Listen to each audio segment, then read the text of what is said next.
deve, né? Mas a proporção, ela em número absoluto, depende do denominador, né? Se eu tenho 1.000 casos e 5% vão precisar de UTI, eu preciso só de 50 camas de UTI. Mas eu tenho 100.000 casos, os mesmos 5% pode significar que minha capacidade de UTI, de respirador, vai ser completamente superada. Então, nós já estamos chamando a atenção dos ministros, a gente faz uma coletiva de imprensa aqui em Washington, participa veículos de imprensa da América inteira, do Canadá, a Argentina, e sempre nós temos chamado a atenção, mesmo quando ainda estava aquele número pequeno de casos, dizer, olha, não acreditem que medidas de contenção, de buscar viajante, fazer o monitoramento desses viajantes, dos contatos deles, vai ser suficiente. Preparem-se para enfrentar a transmissão comunitária. Com medidas de distanciamento social, né, isso que recebe esse nome de isolamento social, lockdown, ou seja, isso varia, na verdade, um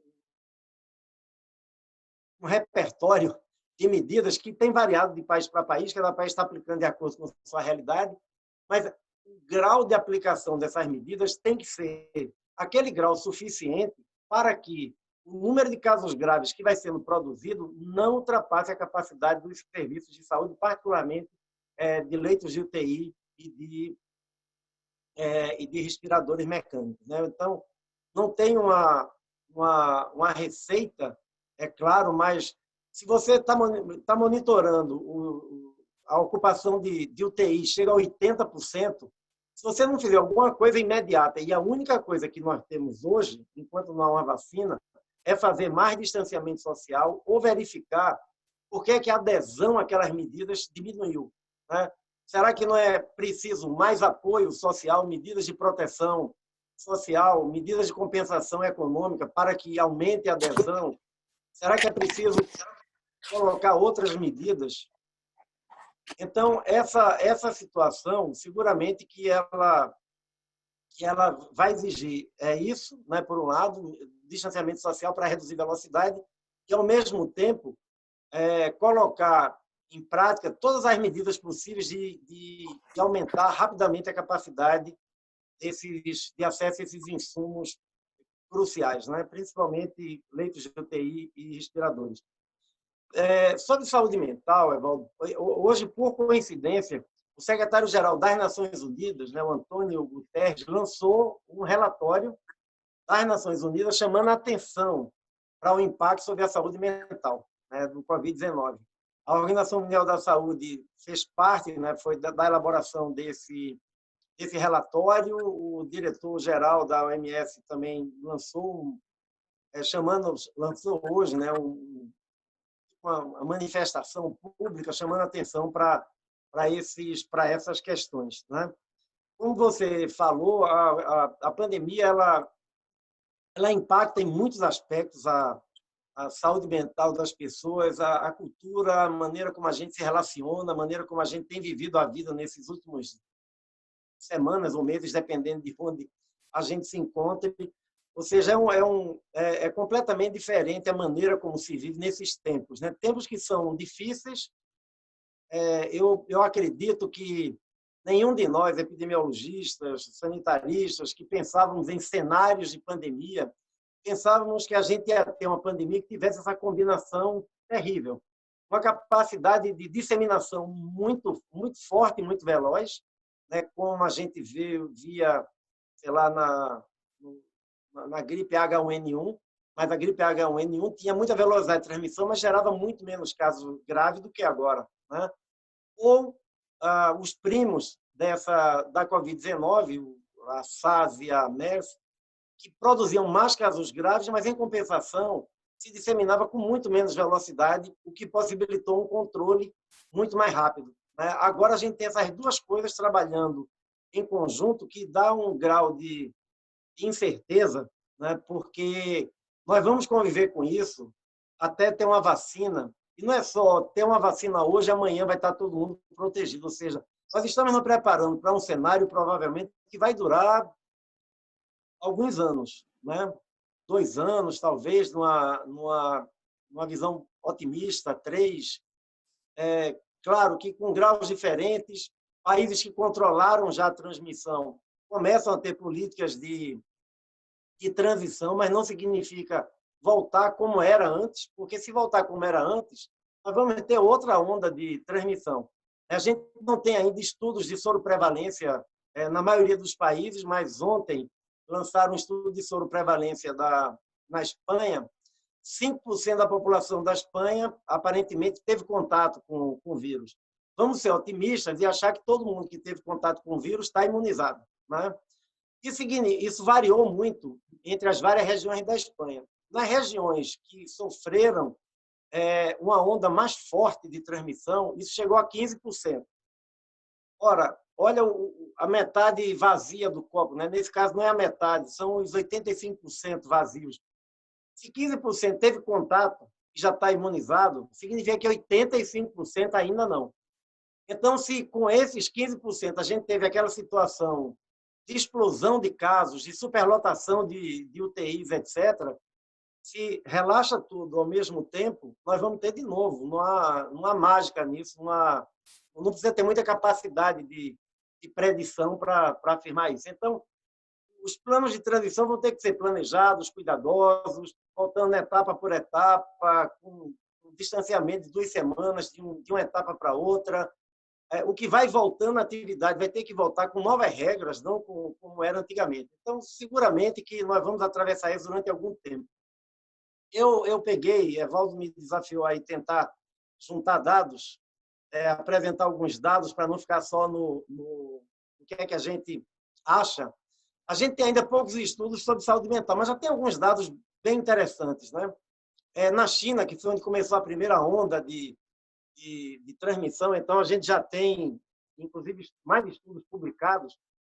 Um estudo entre pacientes hospitalizados na China por Covid-19, né, tudo que eu vou falar é sobre Covid-19, indicou que 35% desses pacientes tinham sintomas de ansiedade e 28,4% tinham sintomas de depressão.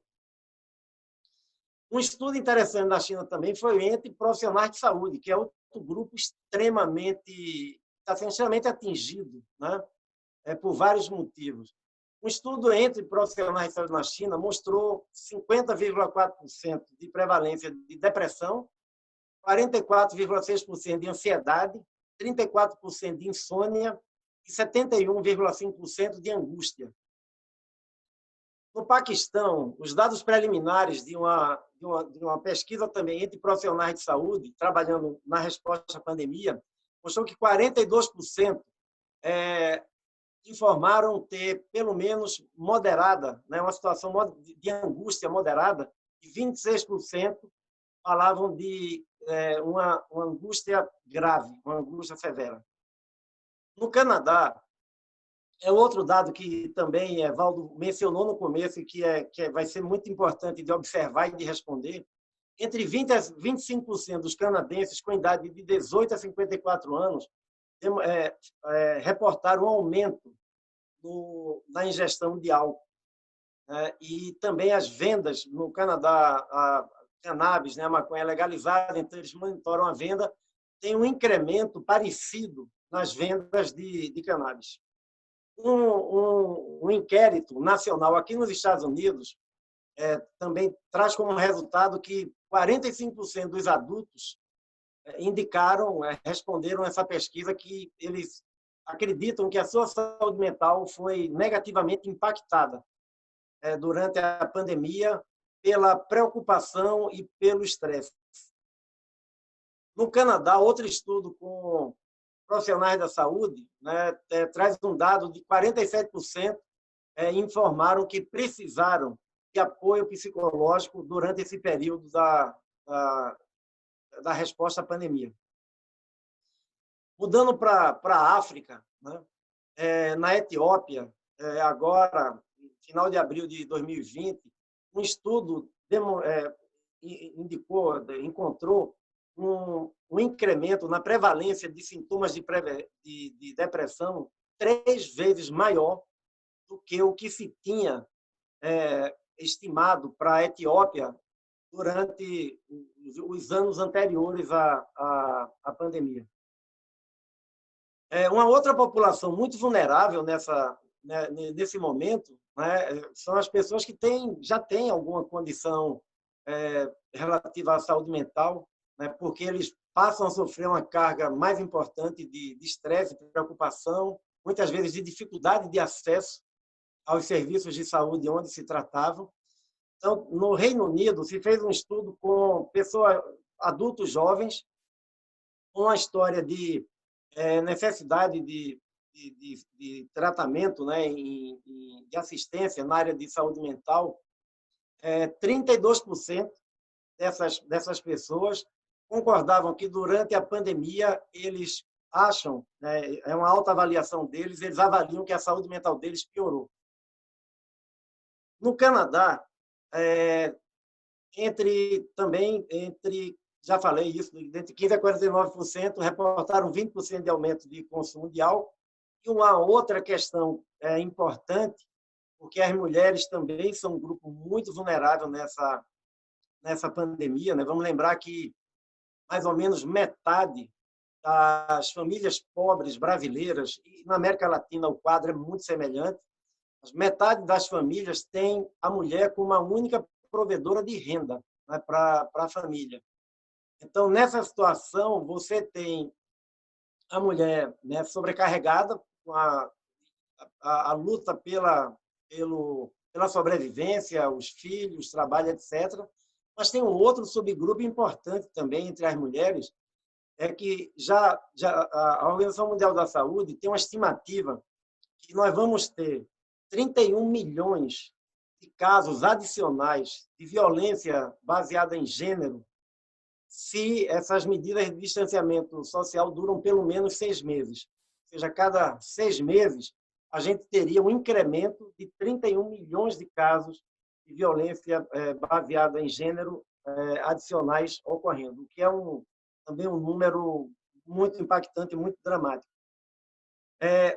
Alguns grupos que merecem muita preocupação, né, os trabalhadores da saúde, principalmente os que estão na linha de frente, né, submetidos a um estresse importante. Alguns deles estão separados da família para evitar transmitir para a família, trabalhando muitas vezes com situações precárias de acesso a equipamento de proteção individual, sabendo que o risco entre eles é maior, né, de se contaminar, vendo o sofrimento e morte numa proporção, vamos dizer assim, muito maior do que geralmente se vê, né? Claro, o profissional de saúde, quem trabalha no TI, tem uma certa faz parte, vamos dizer assim, do seu cotidiano, mas vê numa proporção como se vê agora, seguramente que é um elemento a mais de estresse para esses profissionais. E até o tema da estigmatização, né? Nós tivemos aí no Brasil, felizmente, poucos casos, mas tivemos no México e em outros países das Américas, profissionais de saúde que andam de transporte público, né? Técnicos de enfermagem, o pessoal mais, vamos dizer assim, de nível salarial menor, sofrendo manifestações de estigmatização, né? De rejeição das pessoas que não queriam que o profissional entrasse no vagão de metrô em São Paulo, que não queriam que entrasse no ônibus na Cidade do México, ou seja, tudo isso também contribuindo. As pessoas que são infectadas pelo Covid-19, apesar de as estatísticas falarem que a grande maioria das pessoas vai ter um caso leve, a gente aprende nas primeiras aulas de epidemiologia que risco coletivo a gente não aplica para o indivíduo, né? Quer dizer, o indivíduo, claro, você não tem nenhuma comorbidade, nenhum fator de risco, é provável que você vai ter uma forma leve, mas não é certo que você vai ter. Então, mesmo essas pessoas têm um grau de incerteza sobre a sua condição física, o desconforto, a separação, né? Pessoas infectadas têm que ficar em isolamento, né? Isso aumenta mais ainda o sofrimento dessas pessoas. As pessoas que têm um risco alto de se infectar e de morrer, né, pelo Covid-19, as pessoas que têm algum fator, né, que é o maior risco, a idade avançada, hipertensão, imunodepressão, diabetes, câncer, várias outras causas. Membros de família, né, e pessoas que tomam conta de pessoas com essas condições, que também estão submetidas a um estresse muito maior, né, do que geralmente tem. Pessoas que estão em movimento, né, como a gente fala hoje em dia, refugiados e imigrantes. A gente tinha 4 milhões na América Latina, 4 milhões e meio de pessoas que tinham saído da Venezuela, agora muitos deles estão voltando, né, porque a crise econômica se abate com muito mais força sobre eles. Então, muitos voltam e ficam numa espécie de limbo, porque tem a rejeição do país que saíram e, ao mesmo tempo, não encontram uma acolhida, né, nos países que foram. Então, é uma população importante. E em sexto lugar, esse grupo de pessoas que já tem problemas de saúde mental ou de uso, né, de substâncias que seguramente podem ter essa situação agravada tanto pelo estresse maior, pela incerteza, como também por um outro problema, que é a falta de acesso aos serviços de saúde. Para terminar, né, eu tenho um dado também que é um dado interessante, como as pessoas estão preocupadas com a saúde mental. Um vídeo que nós produzimos da Organização Pan-Americana de Saúde, colocamos com 6 medidas para lidar com a sua saúde mental. Não é um vídeo para profissionais da saúde mental, psicólogos, psiquiatras, certo? É um vídeo para pessoas, né? Recomendações simples de como tentar diminuir o estresse, conseguir manter uma organização do cotidiano que permita, vamos dizer assim, viver em uma situação de menos ansiedade.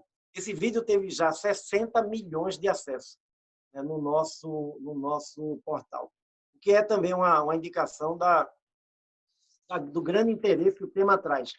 Por último, nós estamos fazendo várias recomendações, né, seja essas para os indivíduos, de como administrar, vamos dizer assim, a sua convivência, a sua vida durante esse período, né, para os governos, né, de que é muito importante incluir a questão da repercussão do Covid-19 e da saúde mental dentro dos planos de resposta, né, comunicando, fazendo comunicação, fazendo promoção de saúde mental durante esse período, mantendo o acesso. A questão do acesso está sendo muito importante, porque em vários países, eu não sei a realidade do Brasil, assim, de cada estado, mas em vários países, muitos profissionais da atenção primária tiveram que ser movidos para hospitais. Vários hospitais tiveram que ampliar os leitos para a Covid. Então, há não só para a saúde mental, mas para outras doenças também, está sendo observado um excesso de mortalidade pela falta do acesso. O Brasil tinha uma desvantagem para fazer mudanças que, felizmente, foi corrigida, né? Que é o fato da proibição que havia antes para a telemedicina e teleconsulta. Mas, seguramente, uma questão importante é como garantir que os serviços continuem funcionando, adaptados a essa realidade.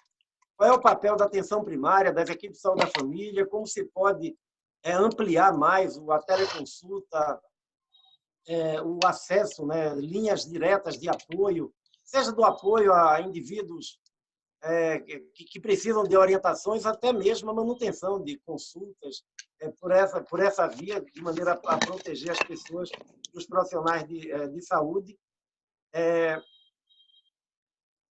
fazendo também uma abordagem para essa questão do maior consumo de álcool, né, de drogas, que pode, sem dúvida nenhuma, requerer uma intervenção. Então, essa seria, Evaldo, acho que eu até falei mais tempo do que eu gostaria, mas para traçar assim, um certo panorama, como se encontra a pandemia e quais são, acho que, os desafios que a gente tem em relação, particularmente, à saúde mental. Marcelo, é o remédio. Obrigado. Alguém aí, não esqueça o remédio, então, na hora.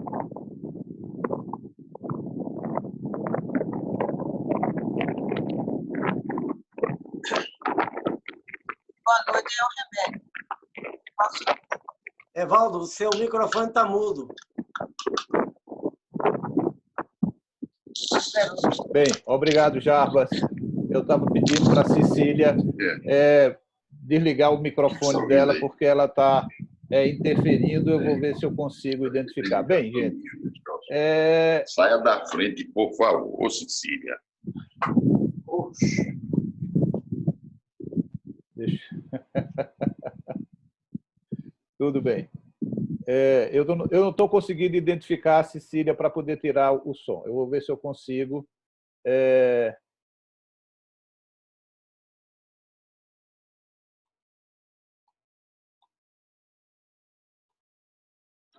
Para poder tirar o som de Cecília, eu tive que tirar o som de todo mundo. Veja, eu acho que Jarbas trouxe exatamente aquilo que a gente esperava que Jarbas trouxesse. Primeiro, um panorama mais geral, reafirmando conceitos que a gente vem massificando no sentido da proteção individual, no sentido da proteção coletiva, no sentido da dificuldade do acesso, e o acesso é o que vai permitir o encaminhamento e o destino desta pandemia. Eu acho que Jarbas traz isso muito enfaticamente. E depois ele nos traz dados. Ele nos traz dados de vários locais, de várias situações, de vários países com várias condições diferentes. Então, nesse sentido, eu acho que a gente tem que pensar o quanto é importante que a gente, de fato, tenha a noção de reagudizações de casos de sofrimento psíquico, seja ele qual for, se vai ser a angústia, se vai ser a depressão, se vai ser o uso maior de substâncias psicoativas, mas, na verdade, o aumento do sofrimento psíquico e a repercussão na saúde mental. Eu acho que ele nos trouxe dados da Europa, nos trouxe dados da América Latina, da África, e isso na Ásia, e a gente vai poder trabalhar esses dados. Pela ordem da exposição, pela ordem do comentário, Gustavo Couto vai usar a palavra agora, e tem em torno de 10 minutos para comentar o que foi apresentado por Jarbas, e, em seguida, Francisco Santos. Gustavo, é com você a palavra agora. Obrigado, Evaldo, obrigado pelo convite. Boa noite a todos, boa noite, Francisco, a Jarbas, o amigo Jarbas aí. Eu queria parabenizar, Jarbas. Primeiro, agradecer a Evaldo pelo convite. É sempre bom a gente estar junto, conversando, esse histórico que a gente tem de anos e anos e anos, não só na prefeitura, mas em tantas jornadas, desde a lei de Humberto, lá nos anos 90. A gente trabalha junto. É verdade. Tempo. Mas, Jarbas, parabéns mais uma vez. Assim, eu acho que você, não só pelo que você está trazendo, para trazer para a gente uma discussão sobre saúde mental, mas também pelo seu papel que você está tendo na internacional, né? Todo na América Latina, fora da América Latina. Eu acho que a gente vive um momento que eu acho que a gente só ia discutir isso. Está mais próximo que a gente chegava era na discussão, né, do século XXI. Tem uma guerra mundial, tem uma segunda guerra mundial e no meio uma gripe espanhola, né? Aí você dezenas de milhões de mortos, né? Então, viver essa situação de grande tragédia, de grandes situações, pandemia, é um cenário extremamente difícil e complexo, né? A condição é muito difícil a gente tentar medir a repercussão. É muito difícil tentar entender assim o que é que vai representar de dimensão de pessoas que já têm transtorno, pessoas que já fazem algum tipo de acompanhamento, que eles podem agudizar, que com certeza vai acontecer, e a dimensão da população em geral, de uma diversidade enorme, que pode apresentar uma reação imediata e, com o tempo, dependendo da individualidade, dependendo do limite que a pessoa tem de viver uma dimensão de sofrimento e aquilo ali estender mais, ficar mais com prejuízo funcional, com o tempo, vinha a ser um luto patológico, um transtorno de adaptação, um uso abusivo de álcool e droga, um estresse pós-traumático. A gente chegar é muito complicado. Até o instrumento a gente buscar medir isso, como também e a gente imaginar que tamanho vai ser essa repercussão. Mas o fundo é que você vive hoje de diversas formas um cenário de desamparo, de incerteza, de insegurança, de medo. E você viver isso no cotidiano, né? Medo de pegar a doença, medo de morrer, medo de um familiar ficar contaminado, de você transmitir, medo de não ter dinheiro para comer, ficar com fome, né? Medo de angústia de ficar só, da solidão. Então você vive um conjunto de situações que a repercussão ela tem uma variação, tem uma condição muito alta, né? Ela é muito intensa. E aquilo que você traz uns dados, Jabas, que a gente observa claramente. Sem dúvida nenhuma, são as pessoas que já têm um transtorno, né? E como que a gente deve fazer para poder aumentar o cuidado com esse transtorno. Mas os profissionais de saúde é evidente, é uma coisa que eu estou mais próximo trabalhando no EMIP, que a gente montou uma condição de fazer acompanhamento, e é alto grau de tensão. O pessoal vive um dia a dia num grau de estresse, de tomada de decisão, de conviver. E tem os mesmos medos que vai para casa, né? Tem filhos, tem parente, tem que se isolar, tem que ir para todo canto. Essa é uma situação muito delicada. Familiares, que a gente também está tentando chegar junto com a equipe de psicólogo, de psiquiatra, de assistente social, para poder ter um diálogo. E é absurdo o grau de angústia dos familiares. Angústia de não poder identificar o corpo muitas vezes, na dor do luto, como você falou, Evaldo, na condição de não saber a notícia, não chegar próximo, você não ter a informação como deveria ter, é uma tensão muito grande dos familiares e dos profissionais de saúde. Essa condição, eu acho que a gente pode, não sei, eu participo de um grupo de rede de solidariedade, né? Defesa da vida. A Ana Brito esteve até aqui também conversando com vocês. E eu acho que ele vem trazendo, pautando algumas coisas que são extremamente importantes. Discussões da epidemiologia, discussões dos profissionais de saúde, do lockdown, de leite para todos, né? Essa discussão da vidas iguais, trazer a gestão do público e do privado, a gestão da enfermaria, da UTI, para a gestão pública, a regulação. Mas tem dois temas, Evaldo, que eu acho que transversaliza. Primeiro é que, acho que já tocou muito bem isso, o vírus ele se espalha na desigualdade, né? Ele se espalha na desigualdade.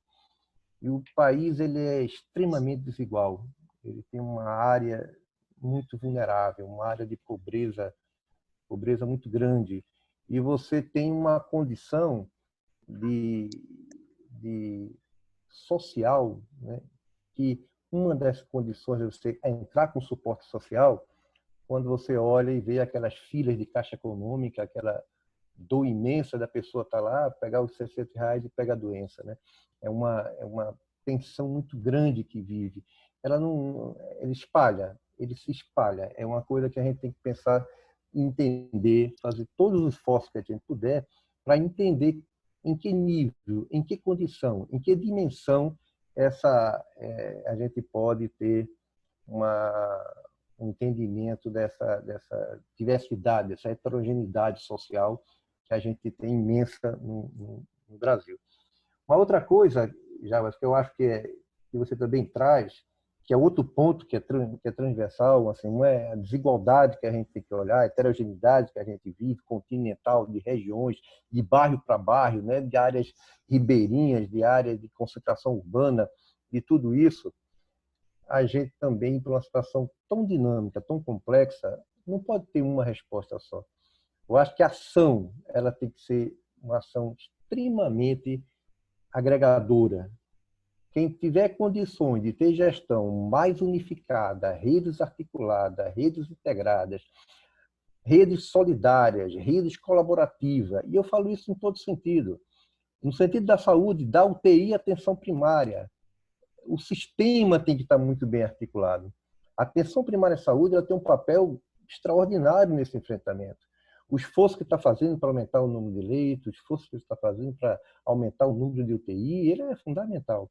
Mas a rede articulada como toda ela tem que dar uma resposta. Então, nesse sentido, se articular os dispositivos sociosanitários, você ter o Programa Saúde da Família, os agentes sanitários, você ter todos os dispositivos e poder agregar uma resposta, trazer a discussão para uma rede que responda à vigilância epidemiológica, que acompanhe casos suspeitos, que possa monitorar os casos de saúde mental, que possa articular do ponto de vista comunitário. Você tem ações extremamente interessantes que poderiam ser articuladas. Você vê o movimento na favela, você aqui no Armazém do Campo, você vê várias situações que têm resultados extremamente importantes, né? Então, agregar a gestão que dê essa condição de organizar um processo articulado em rede, com hierarquias de processos definidos, suas funções, com responsabilidades, ela é fundamental. E a gente tem uma rede importante com a atenção primária de saúde, mas a gente tem déficit, né? A gente tem déficit e não está naquela condição que a gente poderia estar. Então, a condição de você articular, responder do ponto de vista complexo, do ponto de vista da rede, agregar pessoas que estão discutindo, professores, universidade, você trazer para a condição de comando desse processo, dessa operação, o maior número de pessoas que estão formulando, que estão discutindo, que estão tentando dar opinião, que estão tentando fazer alguma reflexão crítica, para a gente ter essa rede colaborativa, essa rede solidária, né? Essa rede integrada num comando de gestão estadual que dê força, né? Que a gente tenha lá da atenção primária de saúde, das redes intermediárias, das redes comunitárias, de uma maneira organicamente falando. É a melhor forma de a gente responder, é a melhor forma de a gente chegar próximo dessas situações que a gente encontra no dia a dia, né? No dia a dia, desde da população de maneira em geral, como das pessoas que já têm comorbidade, já têm doenças crônicas, que têm doença de transtorno psíquico, que tem uma série de enfermidades que a gente precisa, aquilo que Jabá falou, né? Vai faltar um acesso ao dia a dia que as pessoas têm de outras doenças, né? Então, essa é uma questão, para mim, de uma condição fundamental. Nos profissionais de saúde, já você traz umas questões que é uma outra coisa que traz assim vamos dizer assim, uma preocupação muito grande, é que no adoecimento dos profissionais de saúde, você cria um grau de estresse muito alto. Tem um percentual significativo de profissionais que eles adoecem e você não tem uma reposição à altura. Muitas vezes você não consegue essa reposição. E essa reposição, muitas vezes, não tem o mesmo treinamento que o outro tinha. Aí você tem que agregar uma mão de obra, muitas vezes colocando em situações estratégicas, sem a formação que teria aquele que saiu porque adoeceu do Covid. E esse volume é muito grande. Pra você ter uma ideia, Valdir, a gente montou um grupo de plantão de domingo a domingo para tentar comunicar, fazer um contato com os familiares. Em uma semana, 4 residentes adoeceram de Covid. 4 residentes. Né? Isso. Esse volume cresce. O tempo todo a gente tem, principalmente em Pernambuco, um volume muito grande de profissionais que adoecem. Então, de fato, há uma alta tensão, há uma grande medo, ansiedade da resposta, de estar ali, de dar uma boa resposta, e medo de pegar, e medo de transmitir para os seus familiares, mas estão adoecendo e nós estamos com muita dificuldade de reposição. Então, eu acho que dentro da desigualdade, dessa heterogeneidade, são situações de risco, sem dúvida alguns profissionais de saúde eles são bem importantes. Né? E um cuidado com os familiares. A dor esse luto, quebrar esse ritual, como você falou, Valdir, ele é muito duro, é muito você vê situações assim que dói, né? Uma mãe que Covid, o filho vai para UTI NEO e o pai está ali sem informação com a mulher numa UTI e o recém-nascido em outra UTI. Imagina a angústia disso, né? A angústia disso e já vejo o desfecho é trágico e você tem falecimento, né? Do ponto de vista dessas condições, eu acho que dentro das pessoas que adoecem, das pessoas que não adoecem, que já têm um transtorno de saúde mental, eu destacaria a importância dos CAPs com a Programa Saúde da Família, mas trago também as residências terapêuticas.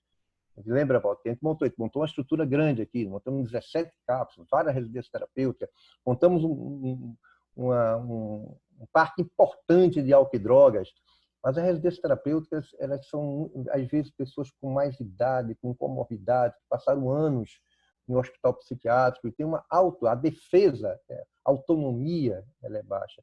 Então, esse cuidado com alguns setores da saúde mental, né, que é a mesma coisa que se tem, por exemplo, quando se discute o asilo, quando se discute outros lugares de abrigamento, de vulnerabilidade, ele é muito difícil. Pessoas que estão em situação de vulnerabilidade de rua é outro ponto de alta tensão e de preocupação. E essa articulação de rede bem feita, você pode ter dispositivo que não é só da saúde, você pode discutir com escolas, com igreja, com a comunidade de uma maneira em geral, pode pegar grêmio esportivo, alguma coisa, e tornar aquilo um abrigo, articular de uma maneira que todos os dispositivos sociosanitários, ou sociais, educacionais, seja o que for, esteja dentro dessa articulação global de rede. Eu acho que esses dois pontos, que para mim são transversais, o tempo já está estourando, eu vou passar, que é a gente compreender que há uma desigualdade, há uma distribuição desigual, que há uma população de extremo sofrimento e que ele se espalha, né? O vírus se espalha nessa desigualdade e a gente tem que entender bem essa desigualdade. Nós não vamos ter capacidade de mencionar qual vai ser o resultado disso. Mas a gente também tem que acompanhar esse vírus, espalhar uma rede de cuidado, uma rede de proteção, uma rede solidária, uma rede colaborativa. Acho que ela tem que acompanhar essa situação do vírus também. Do mesmo jeito que ele espalha a desigualdade, a gente tem que espalhar uma rede social, uma rede solidária, colaborativa. Vamos para o debate, né, Valdo? Pois é. Obrigado, Gustavo. Veja, eu acho que primeiro eu queria te dizer que Ana Brito está aí, está no grupo também, viu? Ela entrou e eu queria trazer uma figura que a Ana Brito fez na apresentação dela, que eu achei muito importante para a compreensão do processo da expansão da pandemia. Ela dizia que o Covid-19 começou na cobertura. Na verdade, foi um vírus importado e que veio com as pessoas ricas, né? Então, é um vírus que começou na cobertura e está vindo gradualmente descendo os andares. Mas ela dizia na conversa que ainda não chegou no subsolo. Eu acho que a expansão ainda não... Eu fiquei um pouco preocupado, quer dizer, na verdade, eu fiquei apavorado quando o Jarbas faz uma perspectiva de que daqui a 6 meses pode acontecer isso. Por mais que eu tivesse uma visão de informação, uma visão mais pessimista, eu estava pensando em um retorno gradual à vida mais ou menos normal em 2, 3 meses. Ele está falando de 6 meses. Ele está falando que a cada 6 meses que se repetir, são 30 milhões. Então, veja, eu acho que você traz a transversalidade e você traz uma coisa importante que a gente discutia aqui na terceira roda de conversa, que é a pandemia atinge diferentemente os diferentes. Você estava dizendo a população de rua, aquela população que está abrigada, a população de idosos, a população que não tem acesso, vai atingir de forma diferente. Embora ela atinja todas as classes sociais, mas atinge as classes sociais de forma diferente. Então, nesse sentido, eu acho que é importante quando você traz toda a história, porque, na verdade, nós continuamos correndo atrás. Nós não nos preparamos, nós estamos correndo atrás, nós estamos tentando trocar o pneu do carro com o carro em movimento, não é? Quer dizer, a gente tem uma perspectiva, e eu acho que Pernambuco tem dado um exemplo de eficiência, de correr atrás, de tentar ser mais transparente possível. Eu acho que Pernambuco tem batalhado nesse sentido, mas o problema é que o vírus é muito mais rápido, inclusive, do que as nossas providências. Mas eu acho que você traz essa questão da gestão. Principalmente, você enfatiza novamente algo que a gente tem, desde a nossa primeira roda de conversa, enfatizado, que é o sofrimento do trabalhador da saúde. O sofrimento de todas as formas. É o sofrimento por estar na frente, vendo as pessoas morrerem, e a impotência de ver as pessoas morrerem apesar de todos os esforços. É o sofrimento de se sentir um portador e um carregador desse vírus para a família. Aquilo que Jarbas disse, várias e várias cidades alugaram espaços para que os trabalhadores de saúde nem em casa fossem. Há o sofrimento do trabalhador da saúde, como dizia Jarbas, porque eles têm sido, ao mesmo tempo que enaltecidos, ele também tem sido discriminado, e isso a gente tem acompanhado. Então, esta classe dos trabalhadores da saúde tem certamente um adoecimento psíquico maior do que os outros trabalhadores e que outras pessoas envolvidas. E acho que a tua contribuição é trazer da tua experiência, do teu dia a dia, e as coisas que estão sendo feitas, e as coisas que tentamos fazer, e as coisas que precisam ser feitas nesta área. Obrigado, Gustavo. Vou passar a palavra agora para Francisco Campos. Está com você, Chico, a palavra. Traga um pouco dos seus comentários. Estão me escutando? Bem, está escutando bem. Bem, primeiro eu queria agradecer pelo convite, doutor Evaldo. É uma oportunidade única. Na verdade, eu estou me sentindo privilegiado, ainda mais sendo o último a falar, é a dificuldade de quem fala por último, mas também o privilégio de ter escutado o que vocês já comentaram. Eu estou aqui na Secretaria de Saúde de Caruaru como secretário desde janeiro do ano passado. Se alguém tivesse me avisado desse roteiro, eu talvez não tivesse aceitado em janeiro do ano passado assumir um compromisso desse tamanho. Mas muito do que foi dito aí pelo Dr. Jarbas, que as recomendações que são feitas por ele, a gente tenta seguir todas aqui. O que foi comentado por Gustavo, eu agradeço demais poder falar depois dele. Ele não vai lembrar de mim, mas na minha dissertação de mestrado, ainda em 2009, ele foi super gentil comigo. Parte da minha dissertação eu só consegui terminar graças a ele, ainda analisando a política lá em Recife, de práticas integrativas. E eu estou vivendo, eu sou talvez de quem está aqui, mas está vivendo no olho do furacão. Eu estou exatamente no meio desse problema todo e da angústia que os profissionais têm sentido, que a população tem sentido, que a imprensa tem tentado relatar. Eu acho que que de cada um dos temas que foi falado por todos, eu meio que tenho eu sou um repentista de problemas. Se você me der o tema, eu dou o problema. Porque para cada um desses aqui, a gente acaba vendo o que está acontecendo na prática. Desde o início, quando o senhor começou a falar sobre o luto, por exemplo, a gente vivenciou isso de maneira muito dura aqui, porque alguns casos são diagnosticados, entram como suspeitas. E na suspeita, a gente já tem que assumir todo aquele protocolo que é extremamente rigoroso, por conta das questões relativas à contaminação. E isso gera uma dificuldade muito grande. Então, os primeiros óbitos foram muito mais duros ainda. Então, os primeiros óbitos por suspeita fizeram com que houvesse um estresse na equipe como um todo, a repercussão social disso foi muito pesada. Então, já desde o início, ainda, isso eu falo no mês de março, metade de abril, a gente não tinha óbito algum, mas a gente já sentia esse peso e essa dificuldade para que a gente conseguisse conduzir um processo como esse.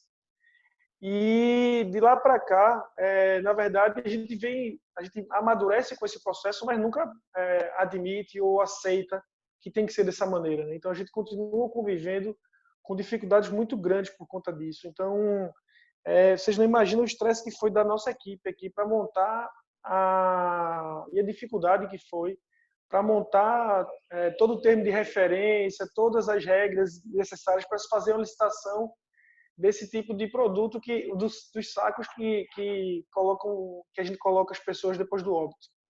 O quanto foi duro para a equipe da gestão, imagina para quem está lá na ponta na hora que é necessário esse tipo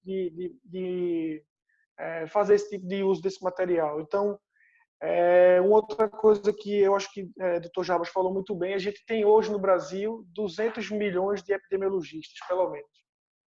Isso gera, em alguns momentos, uma dificuldade enorme para a gente, que você passa a ser...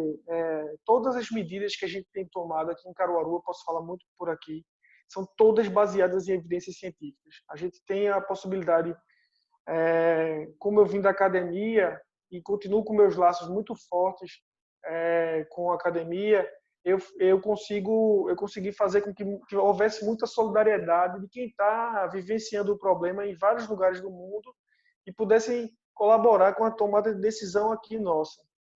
Mas no início tudo foi muito questionado. Fomos uma das primeiras cidades a criar barreiras sanitárias, fomos das primeiras cidades a reduzir, a fechar universidades, suspender as aulas, fazer com que houvesse o distanciamento máximo possível no menor espaço de tempo possível, indo muito para a imprensa, discutindo isso muito em diversos espaços para que as pessoas entendessem a gravidade do que a gente estava vivendo.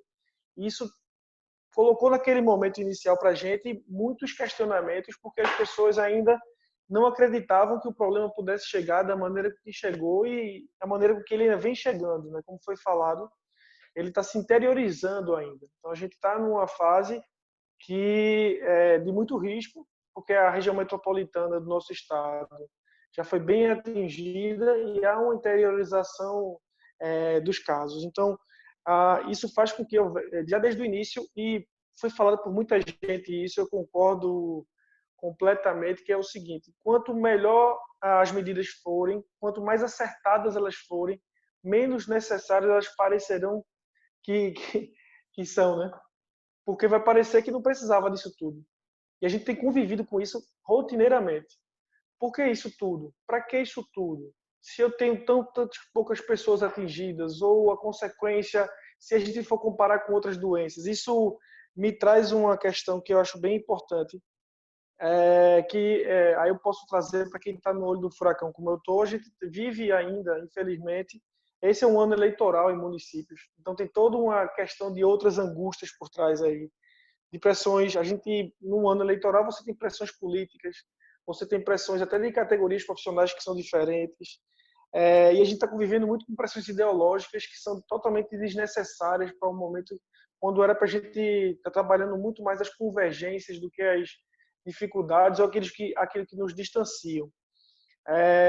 Do que foi falado muito, tanto por Gustavo como por Jarbas, em relação à questão dos profissionais. A gente vive isso cotidianamente, essa angústia, esse medo, o afastamento que é muito duro dos profissionais. Então, esse receio de que a situação deles se agrave, porque o que foi colocado e inicialmente esse discurso que até parece meio um discurso de eugenia, todo mundo tem que enfrentar, porque os idosos e mais doentes é que não vão aguentar, os outros vão passar por isso. Não é verdade, a gente sabe que isso não é verdade.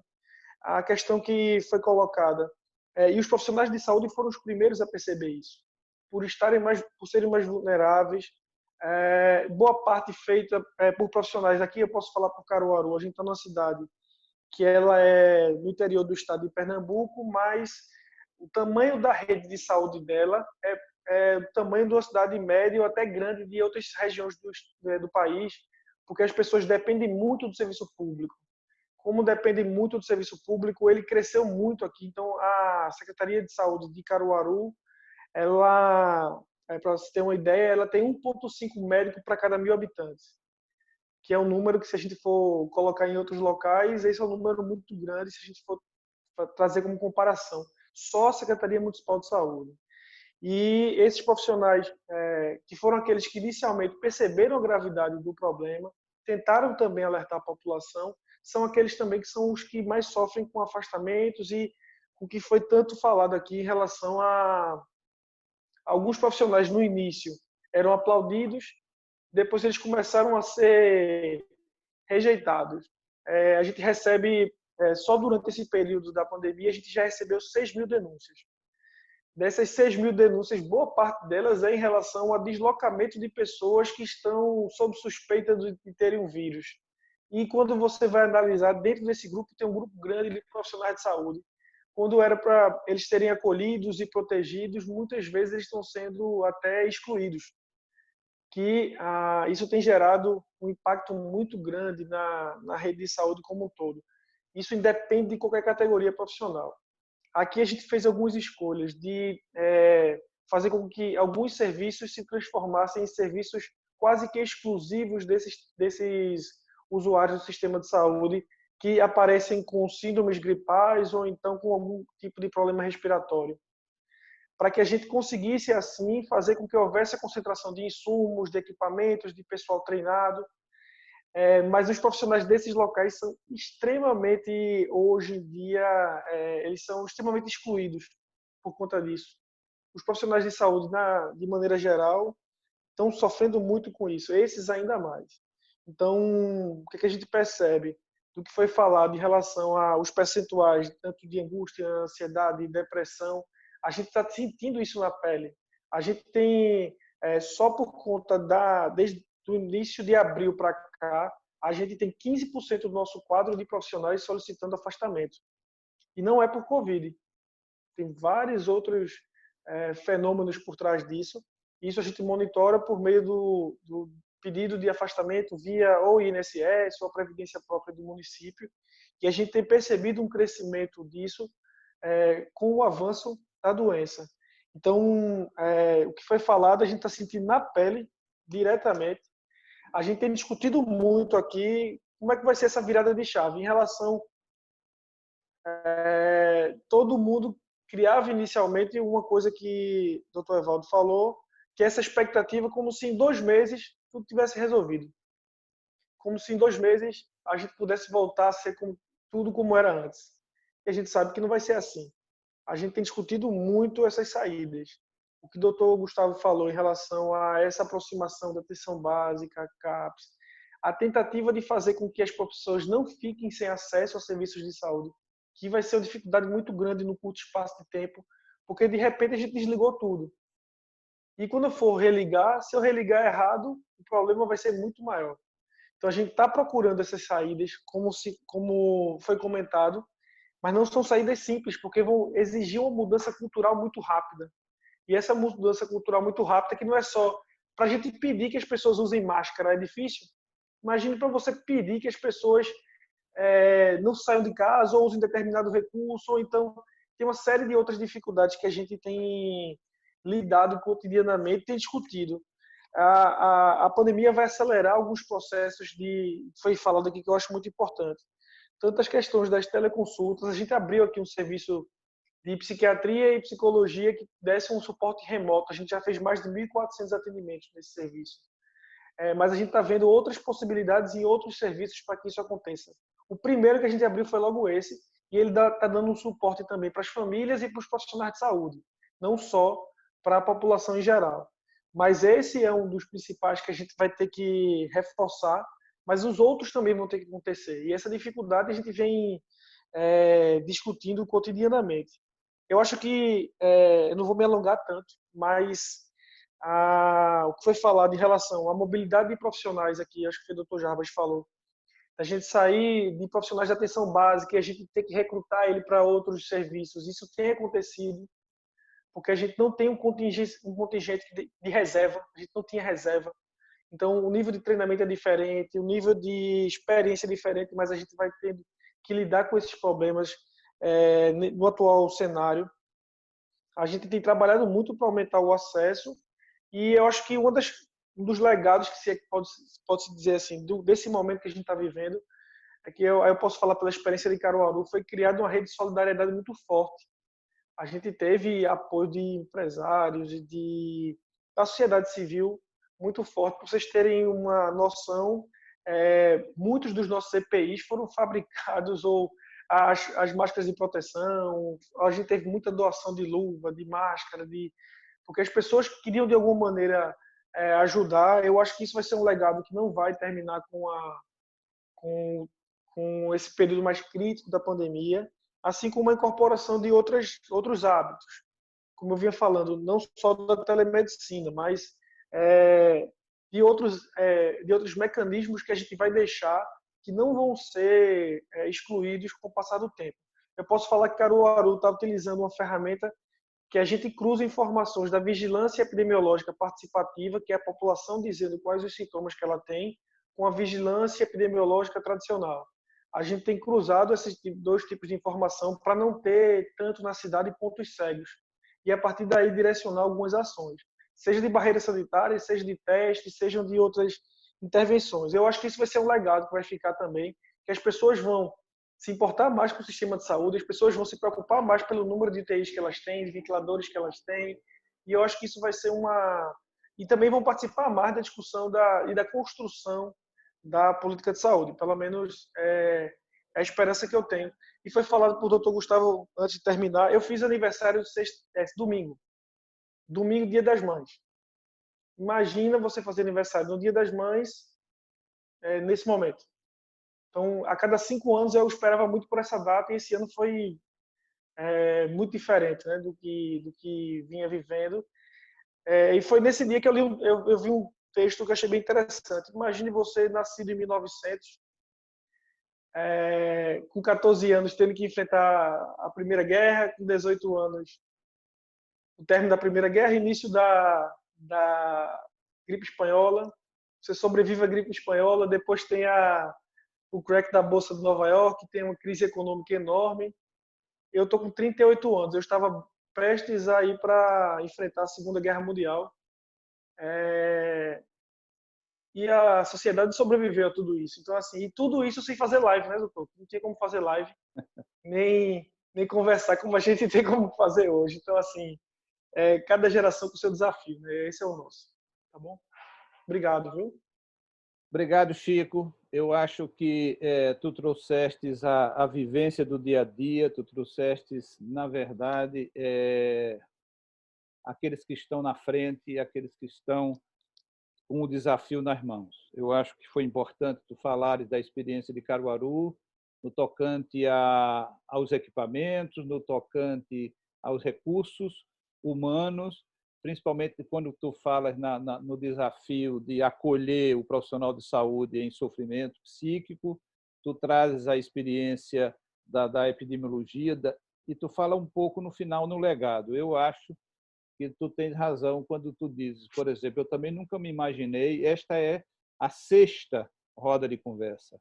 Então, eu tenho me aproximado de colegas que eu não via há muitos anos, eu tenho conversado com amigos com os quais não trocava ideia há muito tempo.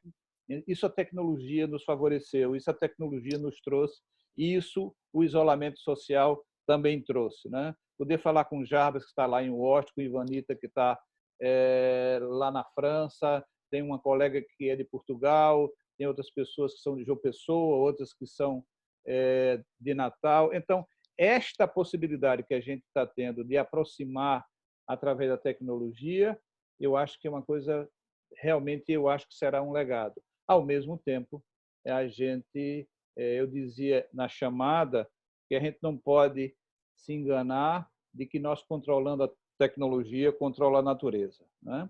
Eu quero sempre frisar que este vírus veio da natureza. Aliás, tem o samba do João Nogueira com Paulo César Pinheiro, que ele já falava das forças da natureza e que, de repente, o mar e o sol iam, né, derrubar edifícios. E eu acho que a gente negligencia a natureza e a gente, neste momento, está tendo que enfrentar estas forças da natureza para as quais nós não estávamos preparados. Obrigado, Chico. Achei muito legal, porque é a pessoa que está, de fato, no comando de toda uma equipe que tem sido exemplo em relação a esse enfrentamento. Abro agora a discussão. Eu acho que primeiro a gente abre a discussão entre os convidados. Se alguém quiser comentar a palavra do colega, a gente começa por aí, depois a gente vai para a sala de bate-papo. Então, com os 3 convidados, a palavra. Evaldo, eu pessoalmente acho que já tinha falado tanto que eu achava melhor a gente partir direto para debate, né? Só 2 coisas que eu queria falar.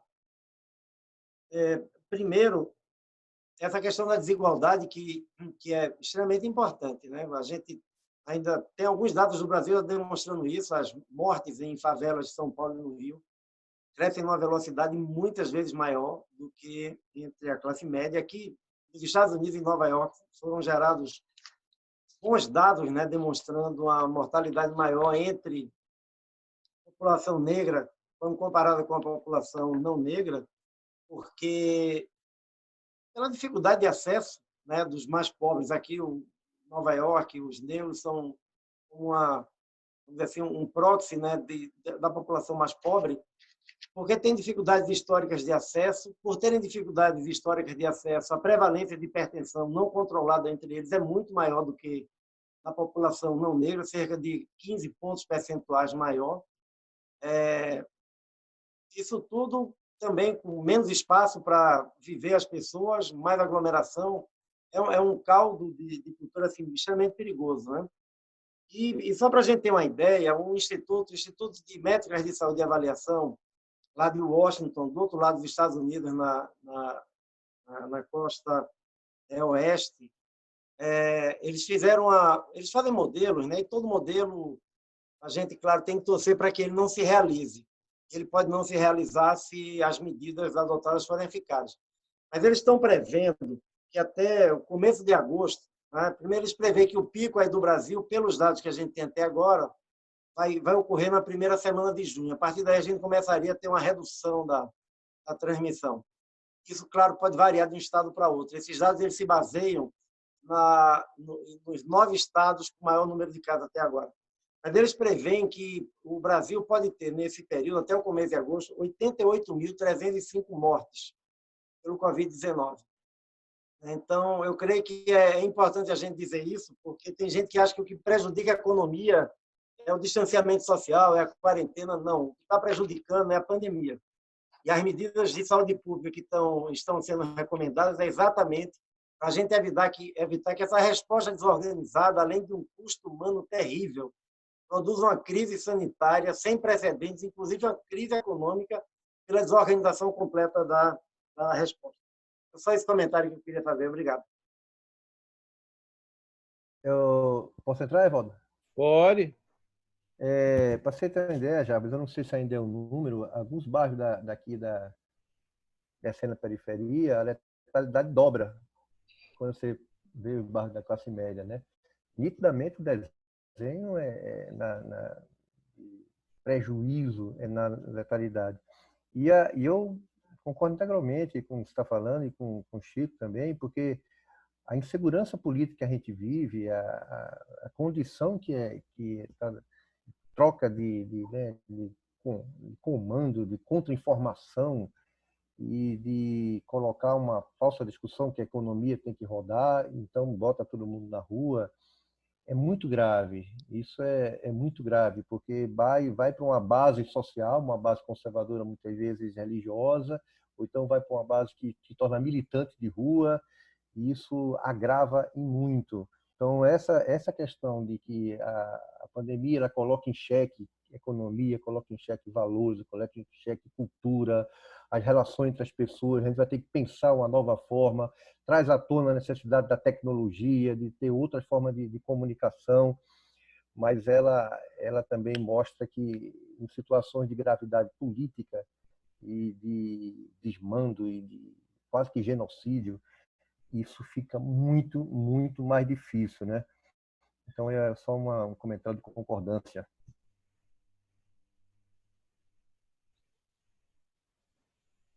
Chico? Posso falar? Pode. A gente ainda não consegue medir essa proporção da consequência dessa desigualdade por conta do perfil de como o adoecimento vem acontecendo aqui. Mas em breve, eu acredito que a gente vai ter esse mesmo perfil, talvez até piorado, porque a gente tem menos acesso aqui ainda na rede pública daqui da região a leitos de maior complexidade. Então, a gente tem uma oferta muito pequena de leitos de maior complexidade. Se era para ter um leito para cada 10 mil habitantes, um leito de UTI para cada 10 mil habitantes, se a gente utilizasse essa referência para o Covid, a gente tem aqui na região, como um todo, uma regional com 1.200.000 habitantes, e a gente tem algo como 50 leitos, contando públicos e privados, no momento. A tentativa é fazer com que haja uma expansão disso. Então, com certeza a gente vai ter uma consequência maior entre a população mais carente, que tem menos acesso, mas eu também acho que por conta da dificuldade que a gente tem encontrado, a gente vai também ter e eu acho que as pessoas passam a perceber também aqui que não é um problema só de quem não tem o usuário exclusivo do SUS, é um problema de todo mundo. A gente tem dificuldade de fazer do convencimento das pessoas. Imagine aqui no interior a gente trabalhar o convencimento das pessoas. Imagine você chegar nos locais mais isolados. A gente tem uma zona rural enorme, Caruaru tem mais de 800 km² e tem cerca de 15% da sua população em zona rural. E isso aí faz com que a gente tenha dificuldade de chegar em muitos locais. E a gente espera que o comportamento seja muito parecido com o que o Dr. Jarbas falou e que o Dr. Gustavo também comentou. Então, a gente está vivendo isso ainda, né? Você já tem dados de onde isso já aconteceu e a gente está trabalhando para mitigar aqui, mas a gente sabe que dificilmente a gente vai conseguir ser tão resolutivo a ponto de impedir que isso aconteça. Era mais esse comentário, tá bom, doutor? Veja, eu vi que Jarbas já respondeu a Luiz Ari pelo bate-papo. Eu queria introduzir uma outra pergunta, Jarbas, para que você pudesse trazer para mim a ideia do panorama mais internacional, porque, veja, o que a gente tem acompanhado aqui no Brasil é a certeza da subnotificação, e que me parece que a subnotificação é um problema universal, não é só brasileiro. Mas a gente tem dois dados aqui no Brasil que eles são absolutamente conflitantes, porque depois, não sei bem a partir de que ano, mas os cartórios têm que colocar num site o número de sepultamento, o número de atestado de óbito que passam pelos cartórios. Então, o que você está vendo é um número alarmante de atestado de óbito, ou com causa indeterminada, ou com síndrome respiratória aguda, ou por outros diagnósticos, e que quando você traça um gráfico entre o que acontecia nos últimos 3 anos, nessa mesma época, com essas patologias, é irrisório. Apareceu ontem, não sei bem, por exemplo, em Manaus, houve, no ano passado, em determinado intervalo, 7 mortes dentro desse óbito, atestado de óbito. Aí, esse ano, tem 2.000 diagnósticos, ou não diagnósticos. Então, como é que anda, na verdade, essa questão da subnotificação e este cruzamento entre... Manaus, por exemplo, sepultava 20 pessoas por dia, está sepultando 130, 140, e não é esse número, essa diferença não é dado como número de Covid, é dado como outras causas mortes. Então, como é que anda o tabulamento desses dados, como é que anda essa questão da subnotificação, o que é que a Organização Pan-Americana de Saúde tem feito, qual é a orientação que tem dado para os governos? Isso vai ser, em algum momento, agregado às mortes ou isso vai ficar mesmo como morte indefinida? O que é que tu nos traz sobre isso, já? Então, Evaldo, tem uma subnotificação em todo lugar, né? Primeiro, naturalmente, já teria, porque o espectro clínico, né, da Covid-19 é muito amplo. Quer dizer, você tem um percentual importante de casos que é assintomático, você tem um outro percentual também importante de casos muito leves, que aí as pessoas não procuram os serviços de saúde. Isso foi agravado porque vários países, no começo, tiveram muita dificuldade de acesso a testes de PCR e tiveram que concentrar os testes só em casos graves. Isso aconteceu até aqui, em Nova York, aconteceu na Itália, aconteceu na Espanha. Então, o que se está trabalhando hoje é muito com inquéritos sorológicos nesses países que passaram essa primeira onda, né? Esse estudo que eu falei da Espanha, de 5%, é uma amostra de quase 70.000 pessoas na Espanha, eles encontraram praticamente 5%, com uma variação muito grande, né? Como eu falei, áreas muito atingidas e chegou a 15%. Então, se estima que numa onda, nessa primeira onda, a gente pode ter aí até, no caso da Espanha, isso gerava 10 vezes mais casos do que o que era notificado. Se a gente extrapolar isso para o Brasil, a gente está falando do Brasil, eu acho que bateu hoje 200 mil casos, né? A gente está falando de 2 milhões de casos, né? No caso das mortes também, morte geralmente a gente considera que é um evento muito bem bem documentado, né? Porque infelizmente não tem morte assintomática, então seria mais fácil registrar. Mas a sobrecarga, a concentração alta nesses períodos de pico faz com que você perca, inclusive, esse registro. Tem vários estudos já, mesmo em países desenvolvidos com bons sistemas de registro, demonstrando uma sobremortalidade no período da transmissão mais forte. Que têm sido atribuídos são hipóteses ainda, né? A própria Covid, casos que morreram em casa, somente idosos, infelizmente, que moram sozinhos e que faleceram em casa, está sendo relacionado com outras causas que também podem ter tido um aumento pela barreira do acesso, seja até a barreira psicológica, a pessoa tem sintomas de um infarto, mas fica com medo de ir ao hospital e demora para ir. Pacientes que tiveram descontinuidade de tratamento para algumas doenças, isso está sendo estudado, mas seguramente mesmo registros bem feitos estão perdendo um pouco dessa mortalidade. Isso vai ter que ser feito a posteriori, né, por estimação. A gente já está com as bases de dados de vários países das Américas, a gente tem procurado já estudar qual é esse percentual de subnotificação. Mas, para a gente ter uma ideia da importância também do que significa, hoje o Brasil registrou 844 mortes um dia, né? Foi divulgado pelo Ministério agora há pouco. Vamos considerar que esse é o dado real. Não tem mais nenhuma morte que não foi registrada, o que provavelmente não é verdade. Mesmo assumindo essa premissa muito otimista, muito conservadora, se isso acontecesse ao longo de um ano, a gente teria, dos cerca de 1 milhão de mortes que tem no Brasil por ano, de todas as causas, mais de 300 mil seriam associadas diretamente com o Covid-19. Ou seja, é um peso muito grande, né?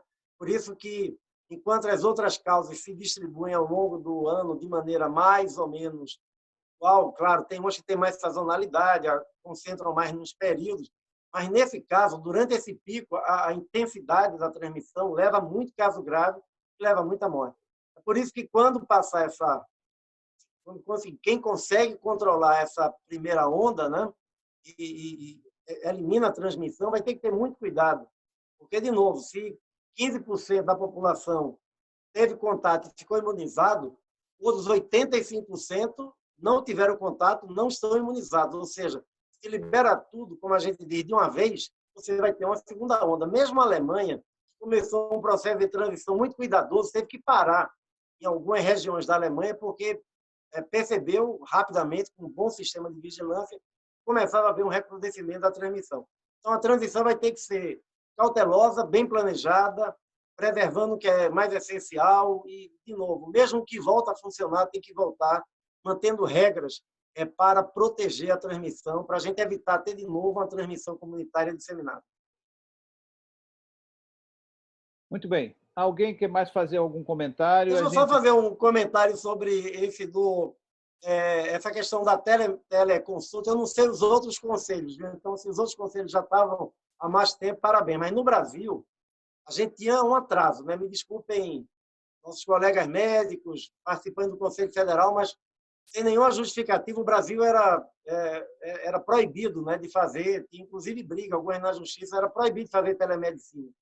Isso talvez seja um subproduto interessante que agora, numa maneira, a teleconsulta, as várias maneiras de telemedicina que podem ser utilizadas, e bom que todos os conselhos federais estão nessa mesma linha, né, para melhorar o acesso, diminuir as barreiras. A gente tem aqui uma colocação do Alfredo Costa. Eu gostaria de ouvir algo sobre o risco à democracia que nos traz a pandemia. Diz ele ainda. O presidente joga, a meu ver, propositadamente no caos para depois tentar o autogolpe. Como estou na ponta, teria muito comentário técnico, mas opto por esta pergunta. Será a pandemia que irá reafundar a nossa democracia no autoritarismo? Irá contribuir fortemente no que ele está dizendo.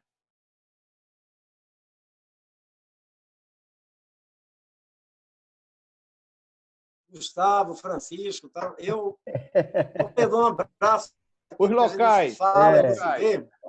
Eu não posso fazer comentários de natureza política sobre nenhum Estado-membro da organização, mas eu só fazer um comentário geral, Alfredo. Primeiro que a gente tem reforçado o tema da questão dos direitos humanos. Né? Nitidamente, em alguns países, as medidas de enfrentamento, as primeiras medidas de distanciamento social foram tomadas com um exagero que limitava, inclusive, o direito de vida. Teve muito país que adotou toque de recolher, alguns de maneira exagerada, outros depois voltaram atrás, mas tinha uma coisa estranha. Homem podia sair num dia da semana, mulheres no outro. Então, isso causou um problema para várias famílias, para as pessoas trans. Depois foi revogado, isso aconteceu no Peru.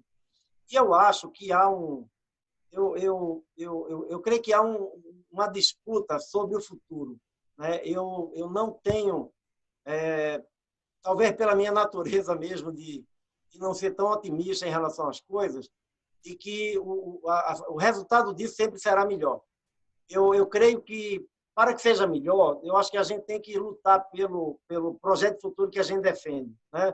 O multilateralismo, o fortalecimento de cooperação internacional e não o primeiro eu, né? Primeiro o meu país e o resto que se exploda. Eu creio que isso são valores que estão em disputa. E se tem forças, vamos dizer assim, forças culturais, políticas, etc., jogando para construir esse futuro mais solidário, mais cooperativo entre os países, tem também forças jogando olha, está vendo, a gente tinha que ter fechado barreira, fronteira, voo no primeiro momento, como se isso fosse adiantar países que fizeram, a Rússia mesmo, né, que todo mundo, a Rússia foi que fez certo, a Rússia fechou fronteira, voo logo no primeiro momento, a Rússia agora está lidando com a crise tremenda, vai disputar, eu acho, com o Brasil, o maior crescimento de casos aí nas próximas semanas.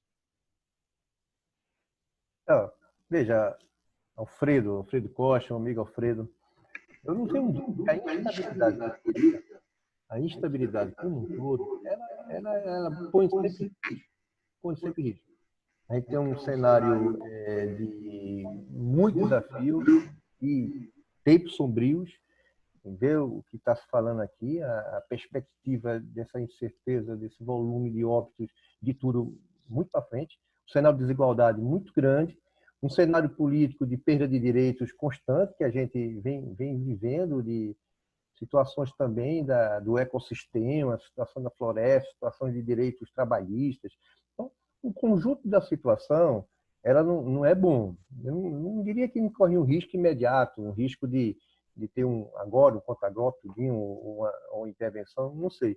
Mas, como o Jaba falou aí um pouco, eu acho que existe um campo de disputa que, nitidamente, existe uma situação de conservadorismo, uma situação muito perigosa, uma situação de desconstrução de Estado de Direito, uma situação que joga contra o que todo mundo está falando em termos de enfrentar a pandemia da melhor forma, mas assim de uma maneira muito ostensiva, que eu acho que isso vai ter que ser enfrentado numa grande frente de direitos humanos, uma grande frente de vamos dizer assim, de construção democrática, solidária. Eu acho que o país vai ser outro. Nós vamos remodelar muita coisa, né? E espero que essa construção democrática de valores éticos, valores de convívio entre as pessoas, de pautar uma coisa importante. Se a gente está no movimento de disposição de direito, agora vai ter uma afirmação, Evaldo, muito forte, o que é o SUS, que são estados que têm políticas universais. A gente vai ter que pautar novamente a importância de estados que têm responsabilização social, que responde às necessidades, que constrói uma base de direito de acesso. estão num estado de construção democrática. Então, isso vai trazer à tona também, né? O SUS vai virar um papel de fortalecimento também, de defesa dele. Eu acho que o momento instável há uma estabilidade. Em que rumo vai dar, eu não sei. Mas que vão ser campos bastante opostos, eu não tenho dúvida, né? Uma grande frente, uma aliança geral, democrática, por direito, por solidariedade, por direitos humanos, por defesa de estados que intervenham, que construam possibilidades de acesso, eu acho que isso vai acontecer, né? Estamos em disputa, a conjuntura é dinâmica.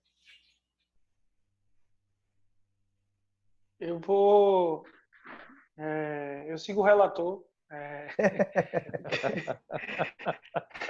mas ao mesmo tempo eu acho que eu pelo menos escuto muito pouca gente questionando o SUS nesse momento. Que a gente passa a vida inteira defendendo o SUS. Quem defende o SUS passa a vida inteira tendo que se contrapor a outros modelos, a outras coisas. Eu, pelo menos, eu posso falar pelo meu cotidiano, eu não estou vendo ninguém se opor ao SUS nesse momento e dizendo que muito pelo contrário, eu vejo pessoas dizendo: imagine se a gente não tivesse um sistema universal, se a gente não tivesse um sistema integrado, que a gente investe pouquíssimo nele, muito pouco nele, e ele dá um resultado muito grande. A eficiência do SUS é muito maior do que é alardeada. Muito pelo contrário, se diz que o SUS é ineficiente, quando na verdade a gente sabe que ele não é. Então, eu sei que o Dr. Jarbas não vai poder falar sobre isso, mas eu não sei que outro país está convivendo com uma crise política dentro de uma crise como essa. Então, a gente acompanha as questões da taxa de isolamento. Eu acho que o Gustavo deve estar acompanhando isso. Dependendo das falas que são feitas, o isolamento é mais difícil ou menos difícil. Então, tem dias, e a gente acompanha isso desde o início desse processo. Tem bairros onde o isolamento é menos respeitado e a gente a partir de determinadas declarações. Então, eu vejo eu não sei se a democracia vai estar ameaçada, mas o futuro da gente está ameaçado, sim, dependendo de que modelo vencer, a partir do que a gente vem discutindo e trabalhando. Mas eu não imaginava que, num momento como esse, a gente ainda tivesse que fazer algumas discussões, alguns debates que são completamente inócuos nesse momento. Então, aumenta o esforço da gente. Dependendo da declaração que é dada, os profissionais de saúde sofrem mais ou menos pressão. Isso aconteceu, principalmente no início de abril. Uma declaração que foi dada, no outro dia a cidade estava diferente. Imaginem, a gente tem uma das maiores feiras livres, talvez, do Brasil, e aqui a gente tem uma feira de confecção, a gente é o segundo maior polo de confecções do país. A gente fechou a feira. A feira está fechada. Imagina o que é isso. Imagina o que é Caruaru não ter São João. Então, imagine um mês inteiro, gerações e gerações que vivem a feira secular quase, e o São João, da forma com que ele vem evoluindo, já tem várias décadas. Imagina o que é não ter isso. Então, as pessoas já se sentem como se tivessem perdido alguma coisa, e depois disso vem alguém questionando o que a gente está fazendo, como se tivesse outro caminho, e a escolha pelo mais amargo, pelo pior, fosse uma escolha sádica, quando a gente sabe que, na verdade, não tem nada disso. Então, eu acho que a disputa vai ser para o futuro mesmo, mas eu acho que ninguém vai pensar no futuro, pelo menos eu imagino, nesse momento, posso estar iludido, que ninguém vai pensar num futuro sem o SUS. Se eu tivesse que fazer uma análise mais psicanalítica, eu diria que aquele momento da negação total já passou. Ninguém está negando mais a gravidade da pandemia. Eu acho que ninguém está dizendo que é uma gripezinha, um resfriadinho. Ninguém está mais dizendo isso. Esta parte da negação frontal já passou. Ainda temos resistência. O Osmar Terra estava essa semana dizendo que é uma situação mais grave, não sei o quê, mas que o recolhimento social, o isolamento social, o afastamento social, o distanciamento social não funciona tanto quanto dizem. Acho que ainda há resistência nesse aspecto. Agora, não há mais resistência em relação à gravidade e à magnitude do problema. E eu acho que, gradualmente, à medida que a gente for assistindo à evolução, eu acho que essas negações vão cair por terra, né? Eu acho que as pessoas que começam a simplesmente sair porque acham que não vai acontecer, e quando de fato começar a acontecer, muito próximo delas, e isto fatalmente acontecerá, eu acho que essa negação vai diminuir. Agora, eu acho que a utilização política disso, eu acho que é inerente ao processo brasileiro, mas ao processo mesmo desse antagonismo político que a gente já vinha observando no Brasil. Então, eu acho que a gente vai ter que discutir politicamente isso, sim, né? Eu acho que a gente vai ter que trabalhar na política essa questão que nos atinge de forma diferente, mas a todos nós. Veja, eu tenho um compromisso de que a gente não deixaria passar muito de 1h30, porque eu tenho para mim que qualquer reunião que passe de 1h30 começa a se transformar numa reunião chata, as pessoas começam a abandonar, começam a sair, até que nem aconteceu tanto dessa vez, mas as pessoas começam a sair porque têm outros compromissos. Mas eu só queria ler dois comentários. O primeiro comentário é do companheiro chamado Melo Patti, que eu não sei se é companheiro ou companheira, que fala sobre a questão dos migrantes, né? Ele enfatiza a situação que o Jarbas trouxe, da vulnerabilidade da migração. Me parece que este é um companheiro de Roraima. Eu senti que tem uma pessoa de Roraima querendo entrar, deve ser essa pessoa, e que fala do agravamento das causas do transtorno pré-existente e o aumento do consumo de álcool e outras drogas. E como é complexo e difícil o distanciamento social dentro dessa realidade, de toda a população brasileira, mas essa realidade de imigrantes, o distanciamento é mais complicado ainda. Depois, ele fala sobre a questão do contexto humanitário do que acontece, e Bernadette Antunes, olá Bernadette, um beijo bem grande para você, fala sobre a questão da periferização da epidemia, não é?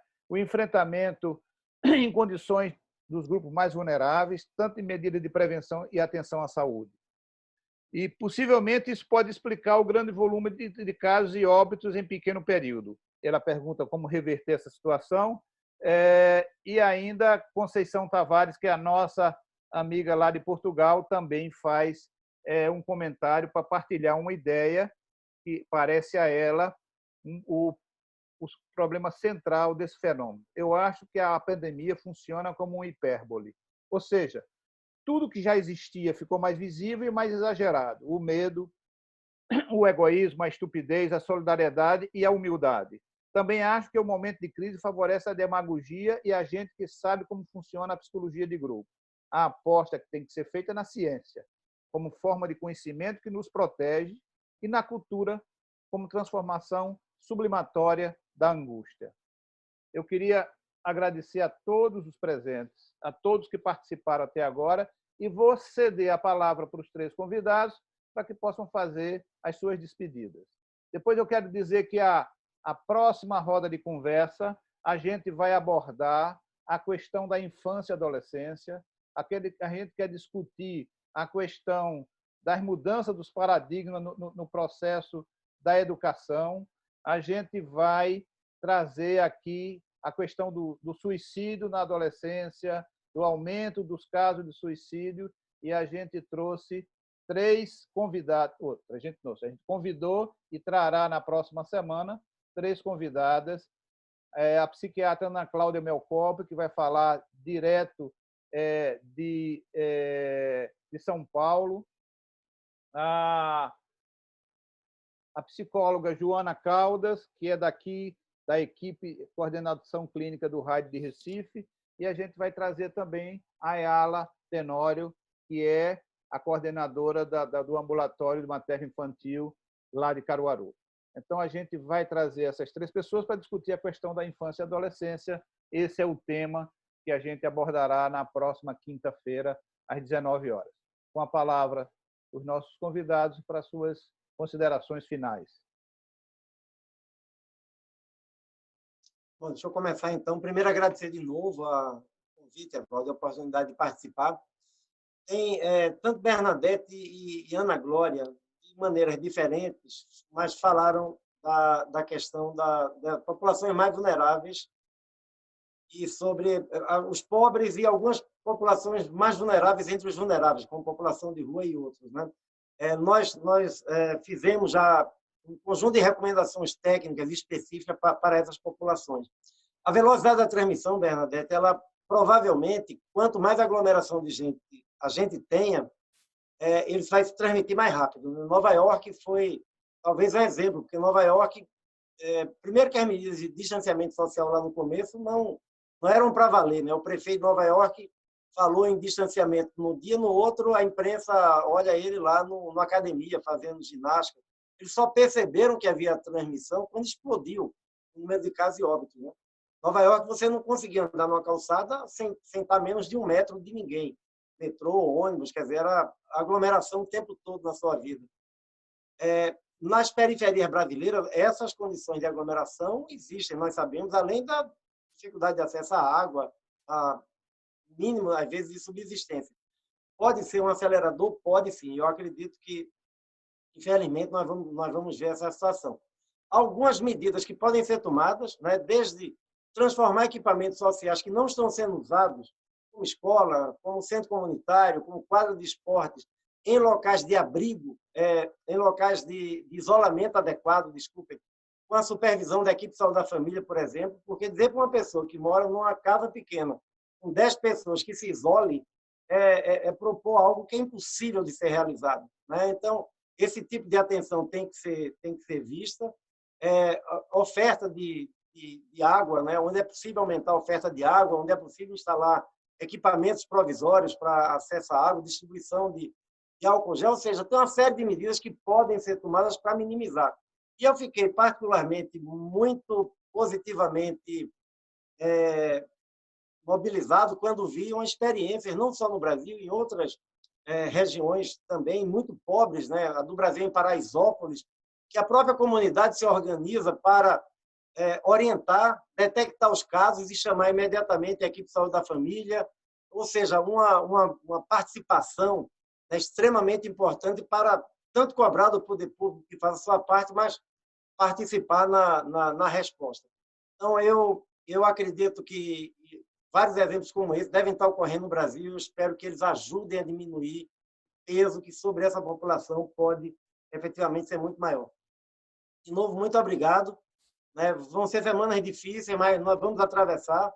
Eu concordo inteiramente com o Chico que o SUS é um instrumento fundamental para que a gente enfrente essa pandemia no Brasil e que os problemas estruturais que o SUS tem, como o subfinanciamento, que nessa pandemia também afloram, sirvam de base para uma agenda, né, de fortalecimento do SUS, que essa valorização que as pessoas fazem se transforme numa ação concreta para que o SUS seja realmente fortalecido. Muito obrigado. Bem, primeiro agradecer bastante, Evaldo, e agradecer a Jabas, a Chico, por esse nosso diálogo extremamente importante, e a gente vai sempre construindo ideias e vai renovando, né? Uma coisa que a gente pode dizer é que absolutamente a gente não é dono da verdade e não tem coisas que a gente não vai ter condição de explicar.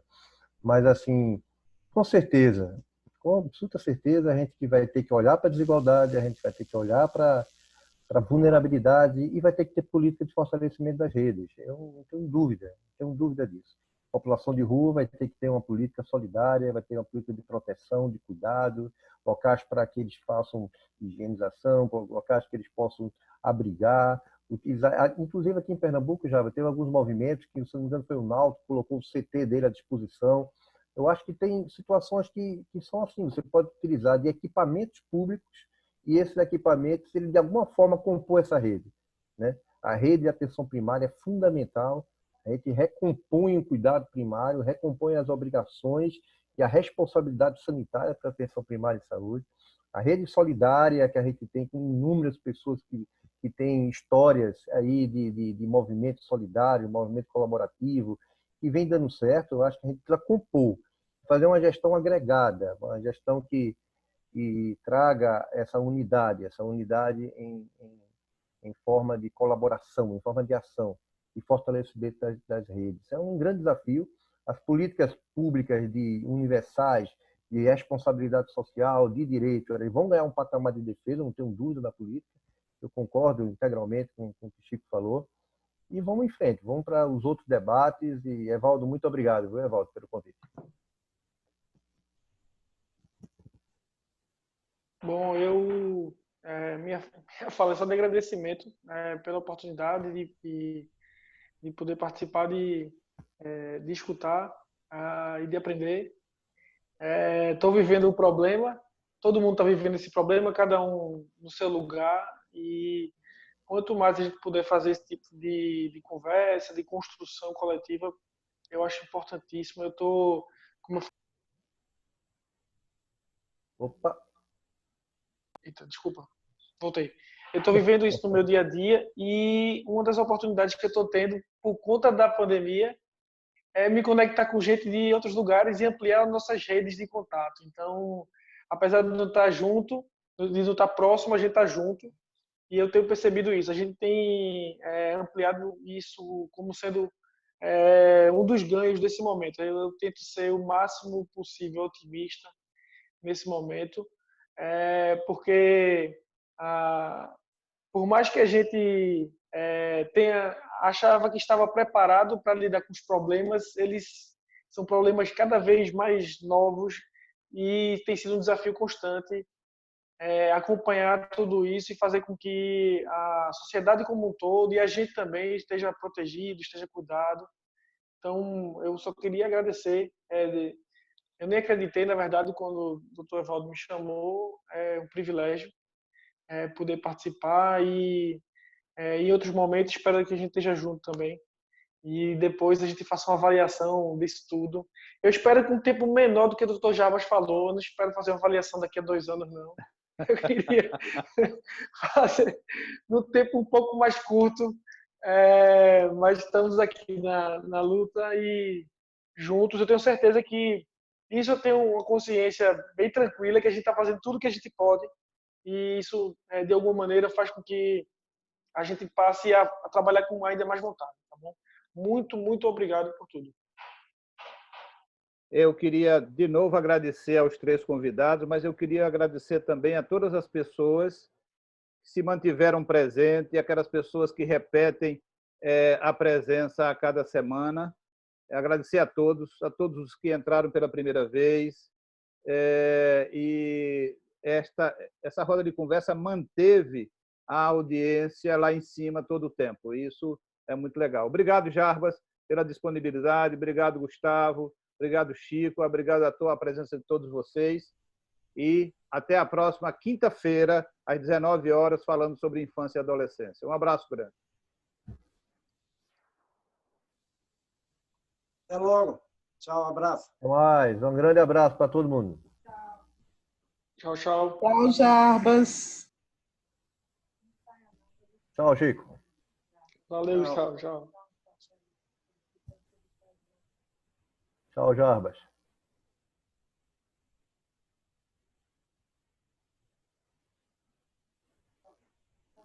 Isso aí.